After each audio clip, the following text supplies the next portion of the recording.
this time, I would ask those individuals who wish to speak in opposition to TA 14-1 to please approach the lectern. My name is Harry Bondi. I don't have an office anymore. I retired. I get my mail at P.O. Box 3861, Casper 82602. Mr. Chairman, members of the board, Madam Clerk, Council, Mr. Gutierrez. I think you heard a lot, and I think we really know that there's one little nub here. Had a lot of discussion about a lot of things this afternoon that aren't really what you got to decide here. I hope that the little letter that I addressed to the chairman and the board helps explain our position. If I wrote that letter again, I'd have a whole bunch more things to say. I'll be short here for sure this evening. First of all, Jones doesn't have a concern that TA 14-01 would affect his property, either Natrona or 8 Mile. That's not why we're here. We're here because we think it's a bad piece of legislation. We don't think that the county commissioners is a good place to decide these zoning issues. We think that courts are a better place. They have some crisp rules of evidence, what you can get in. And you're not going to be able to abolish, no matter how much a legal department may suggest to you that this is something we may do. This is just one more case where people like me, who represent individuals, would disagree with the county's legal department. And we've had many disagreements, but this is unenforceable. You can't abolish or curtail or limit the Fifth Amendment to the United States Constitution. You want to talk about drawing blood? That's what this country was founded about. George can't come in here and tell us what to do with our property. Now, how are you going to abolish the natural expansion doctrine? You can't. You're always going to have to deal with, well, what did Mr. and Mrs. Smith contemplate when they bought that land and they took their hard-earned money? What were they going to do? That's what a court will have to decide when you come into grandfathering, and there's no way around that. You can't pass an ordinance that's going to take care of a case that's going to come up in 10 years, or a fact-finding body that's been doing this kind of fact-finding for hundreds of years in our country and beyond. They'll sort out by rules of evidence what Mr. and Mrs. Smith bought that land to do. And then Thomas Jefferson and George Washington will get up and say, well, if that's their intention, you can't take their property from them. This is America. You want that property? Get your checkbook out. You can't zone them out of what they bought and their intention to make that a large vineyard. But you passed an ordinance many years after they bought the land that says you can't have certain ordinance, you can't have property that does that. That is so fundamentally wrong. I don't know what's going on in the water in our state, where legislative bodies, be it the city council, be it the legislature, and now they're knocking on your door. They want you to legislate something for 10 years from now. You can't do it. You can't pass laws to take away our Constitution. Can't be done. It's called unconstitutional. We have to now in this state repeatedly go to the Supreme Court, go to a federal judge, and a federal judge has to say to the trustees at the University of Wyoming, our children aren't retarded in this state. They can hear a weather man from Chicago who teaches at the university speak here. You shouldn't have to have a court system tell our state that people can speak at the University of Wyoming, even if their views are unpopular. This body should say the same thing to that draftsmanship. You cannot pass a law to tell us how to determine what's grandfathered and what's not grandfathered when it comes up 10 years from now. It's bullying. It's bullying. It's passing laws to intimidate these folks in the county. Council said, I think it was council, might have been, Director of the Development Department, that non-conforming uses thwart comprehensive plans. You guys got to go to a new consciousness raising seminar. It's the comprehensive plan that infringes upon what the Constitution, this country, was designed to protect. And you can't do that. It's not that private rights infringe upon the comprehensive plan. The comprehensive plan infringes upon property rights in this country. This is America. If you want that land, you can condemn it, you will pay a price for it, or you can get your checkbook out. But you can't come into a zoning body and zone them out of business because somebody else is a moving party for you. And that's what happened in this case. I need to correct one thing, a couple of things perhaps. First of all, we owe it to Legislator Reeder this evening to lay out for us what is the law, the statutes.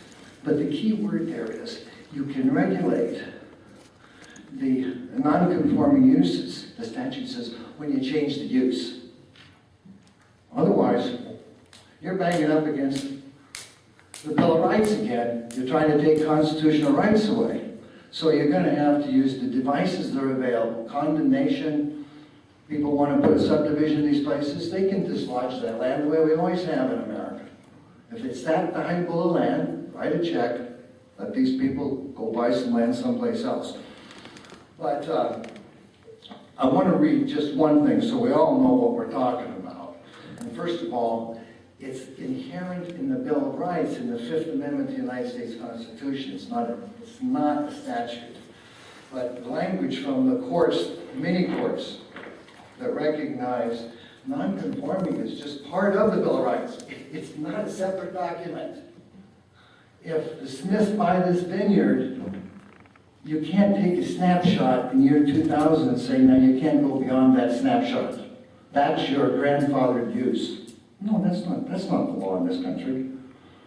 If Mr. and Mrs. Smith bought that land to make a large vineyard, they're grandfathered. It's a question of case by case. That's the only way you can do this. But the language is this. A non-conforming use cannot be limited by a zoning ordinance. This is quoted from a court of law. A non-conforming use cannot be limited by a zoning ordinance to the precise magnitude thereof, which existed at the time, at the date of the ordinance. It may be increased in extent by natural expansion and growth of trade. Neither is it essential that its exercise at the time the ordinance was enacted should have utilized the entire tract upon which the business was being conducted. Now, it was challenged in the 7th District that the Jones don't have a business. Well, that didn't hold water. This commission enacted some zoning laws, zoning ordinances, specifically the one on nuisance, that said one abandoned car, unlicensed, inoperable, constitutes a nuisance. Some of the good citizens asked the commission, what about Title 31? Title 31 says, that's the legislature, Title 31, a whole section of the Wyoming Code to deal with abandoned cars. And it says, you can only have 3 abandoned cars on your property. Well, the state statute says you can have 3. Legal department has asked, you're passing an ordinance here in Natrona County that says 1 car. And the commission rightfully says, well, what law is going to control Natrona County? 1 car's a nuisance? The state statute says you gotta have, the fourth car is a nuisance. You can have 3. The Natrona County Legal Department's position was real clear. Typed in English, presented to the board in a legal memorandum, and presented as an exhibit in court. The legal opinion from the legal department was cities and towns can enact more restrictive ordinances. You're not a city. Tom Reeder pointed out that the county gets its authority separately. Okay? You're not a city, you're not a town. But the legal department here took a position that in the state of Wyoming, when you use the expression cities and towns, it includes counties. I told this commission, I told the legal department that's not the law, and like with today, I put it in writing on what I base my opinion. Well, Commissioner McDowell, you were slightly wrong about Judge Sullivan's decision. Judge Sullivan's decided that Jones could keep the cars out there on 2 bases. One, that they were grandfathered, and that was count 1 of our complaint. And count 4 of our complaint was Title 31. There's a state statute here that says, oh, by the way, forget the 3-car limit. If a Wyoming citizen can prove that there's 600 cars on North 8 Mile Road are being kept as collector cars, which means I'm not salvaging them. I'm holding on to them because I think that's more important than some money or whatever. He likes them. That's what the judge said. That's what Judge Sullivan said, January 2, 2014. 2 reasons for Jones, 2 separate reasons. One, the grandfather, as we told them, with affidavits from the same people that Judge Sullivan based his decision on. I saw people from that area. Those were the same affidavits we gave to the legal department 4 years and thousands of dollars earlier. Yep. The same evidence on count 1. Grandfather. Human beings are still alive, and it can attest to that. We go over to count 4. Jones can also keep his cars on North 8 Mile Road, as many as he wants, so long as they're 25 years old or older, and held as collector cars. And Judge Sullivan says, and by the way, of those 600 cars you got out there, by your own admission, you got a total of 9 that don't qualify under count 4 because they're not 25 years old. But they qualify under count 1 because they've been there. They're part of grandfathering. The legal department said no, cities and towns includes counties. Who's going to pay for this mistake? There used to be an old commercial with Godzilla coming in and wrecking Manhattan. And Aetna, the insurance company, says, who's going to pay for all this mess? It was real clear. Judge Sullivan says you can have those cars. This is dead wrong advice. Dead wrong advice. Dead wrong about the natural expansion doctrine. It's not separate. As they say, it's inherent in the use of the property at the time of grandfathering. Why does the county commissioners want to get in and trying to micromanage the legislation the way the city council's trying to do over there? And what kind of a quagmire are they getting into? And who's paying for all that mess? And it's the same thing that went on in the state legislature. Somebody should have got up and said, you can't do this. It violates the Constitution. The other points here that were different in the way we see them, I could go on, but I don't think,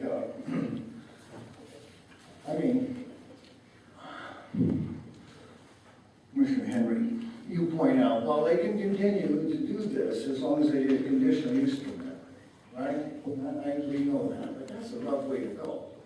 I mean, that really infringes on people's property rights, they have to come in and apply for that. And I'm not arguing that part, but your statement of law is really, couldn't be more correct. But I think in a public forum, it makes it look like, well, gee whiz, if you can, you know, Commissioner Henry says you can do that, maybe it's not quite such an infringement. And that's just something that I would disagree about. It's not disagree, people can do that. I think.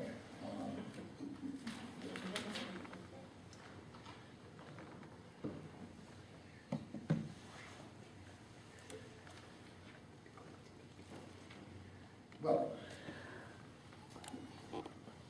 this notion that you can take this picture and then there will be no more growth beyond that, it's just not the case. It's an illusion. And I would like that to be the case. Perhaps we could be doing other things out here and figuring out how to handle water and sewer in subdivisions. But on these issues of whether or not something is grandfathered, I think is uniquely designed for a court to determine. And a lot of those cases weren't, when the county started enforcing zoning, they weren't taken that way. They started going criminal. Well, quite frankly, like California got a high margin of success. You got people, I'll plead guilty, give me 6 months to clean up that property and it's your deal. You didn't get the property cleaned up, so you're kind of back at it again and going through civil contempt and things like that. I think in balance, probably tonight, listening to a lot of folks, I think the commissions to say, this is not something, this is even not that well drafted. You have people explaining to you that there's, when are they going to put the word in there for business? It's vague. It is vague. And it's vague because you're trying to do something to make water run uphill. This is tough legislation. It really doesn't lend itself to legislation, in my opinion. You just have to find out whether someone who's claiming grandfather really can substantiate that. And I think it works out over the long haul. It's not that mysterious. It's not rocket science to get out there and figure out what's going on in some of these locations. Appreciate your patience, not only tonight, but throughout. I will try to answer questions. Any questions? I don't want. Commissioner Henry? Yes, sir. Mr. Bondi, had this natural expansion like the trip tonight, if we had had that 5 years ago, how would the case have turned out? Just, I'm wondering. Great question, really. I mean, that's it. And I think I put in writing that the court would say that that's unconstitutional. You can't do that. Or they're just going to walk right around it. They're going to ignore it. They're going to find out what went on in 1980 with that property and what went on in 1990. That's what I think. I think they say there's a point for these property owners to kind of, when they invest their money, as opposed to going to the Wind River Casino for the weekend and they buy some land and they bet on the future. Well, I think the court system ought to back growth, ought to back people that invest in the future. And we're going to let them expand naturally. We're not going to let this thing turn into, and most importantly, you can't change the use. You can't be out there with cars and all of a sudden you're on a smelting place. But yes, in my opinion, to answer your question point blank, if this had been in place in the year 2000 or whatever, and then we were over litigating like we were, I think Judge Sullivan's decision does not rest his hat on the 2000 Natrona County zoning resolution, although he does mention it. He says the defendant's own resolution says they should be allowed to expand. But no, before that, he knows where the natural expansion doctrine came from. And a county zoning, a county board of commissioners can't really abrogate that. I think they could pass some laws that the citizens would resent and really engender yourselves into providing negative leadership. I think that's what this accomplishes. And I'm out of my bailiwick now. But I just think that the courts can handle whether or not, first of all, there's a little administrative that goes on when there's a dispute. How does this come out? You got a dispute. We got some people on 10 Mile Road now saying they're grandfathered. How does this come out? Well, first of all, the planning department gets in, you do a ton of work with them trying to come up with a compromise. And I know you good people know that we try to compromise, and I'm not here I think you needed, it might have been hard to pass, you know, to adopt our settlement. It needed public hearings. You know, I mean, we made some offers to resolve the Jones litigation without going to 15 rounds. And I was critical of the board's, your decision to not come up with a counteroffer. And after many nights, I came up with an answer, and that is, it's pretty hard to have, to grant CUPs without hearings. And you guys couldn't sign, I think that would have been an illegal agreement. I think you get a CUP, you gotta go through the cycle of hearings. Any event, how this comes out when there's zoning disputes is there's some administrative stuff goes on. And I think that the enforcement of it is sometimes in reaching agreements with people that have good representation on both sides. People, the lawyers that have seen these situations, and county officials that have seen, we can afford to lighten up a little bit here because we have some litigation exposure. And over the years in Natrona County, in John Burke's tenure, there were those kinds of agreements were reached. They weren't under the guise of zoning, but under these things just right adjacent to the Joneses. It was the old Capshaw Well Service. They get a variance through negotiation without 15 rounds of litigation. But if it had to go to litigation, if people will refuse to recognize our grandfather rights, I guess you gotta go 15 rounds.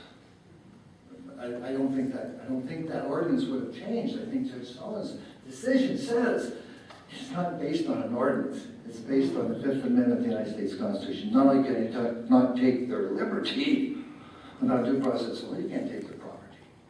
So Any other questions? Just a quick comment, I think, relative to discussions relative to the settlement that we had earlier, that the commissioners agreed with you that the issue of grandfathering was an issue that needed to be decided by the courts, which you have represented so well this evening. Well, I agree with that. You used the word adjudicate. And of course, that's a word that's usually used most frequently with water. And you got these guys over here fighting over water, and you got to get the state engineer in there and make an adjudication. How many cubic foot per second goes down that guy's ditch? I agree with you, and I need to point out where you point out that the Joneses did not win the Natrona issue. I think everyone who's familiar with law knows that the Joneses in no way intended to win that. There was no way they could win it. And as Judge Sullivan's pointed out, it was the Joneses' witnesses that said their predecessors, Tom Combs, had abandoned his use of that land. And you now can't resurrect it because it went that period of abandonment. But Bondi's advice to the Joneses was, you've been trying to get a loan to operate your business like a lot of people, and you're having difficulty because this land is tied up in litigation. You better get the other one tied up too. If you can get a ruling from the district court of what's going on out there, it's easy to deal with a banker, and that's what happened. And as you know, in that Jones litigation, Judge Sullivan's right, point blank, asked the Joneses' attorney, do you have a justifiable issue on the Natrona property? And as a good lawyer, I kept my stone face and swore, well, sure. I'm not so sure that Tom Combs abandoned that. In reality, we needed a court to establish the status of that zone so a businessman could go to a bank. So we needed an adjudication there. So that's it was. The Natrona property was an afterthought. It was never one. But I understand what you're saying. Any other questions for Mr. Bondi? Okay, thank you. Thank you.